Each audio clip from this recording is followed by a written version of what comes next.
នេះ Pro 10.5 memory ធំបងប្អូនអ្នកគ្នាដល់ទៅ 256G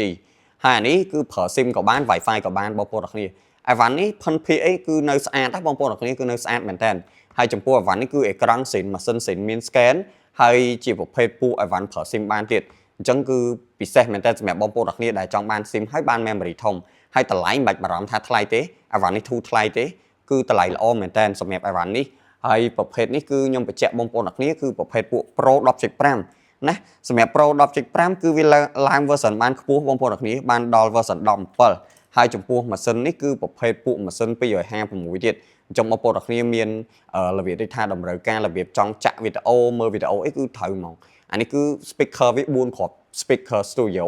គឺចាក់ចម្រៀងគឺព្រោះមែនតើអានេះបងប្អូនអ្នកគ្នាយកទៅមើលវីដេអូប្រើ social media ហើយនឹង game កម្រិតស្រាលល្មមគឺអាចប្រើបានមួយឆ្ងាញ់អានេះគឺផ្ទុកឯកសារអីក៏អេមដែរដោយសារតែ storage វាធំរហូតដល់256សម្រាប់បងដែលមានតម្រូវការណា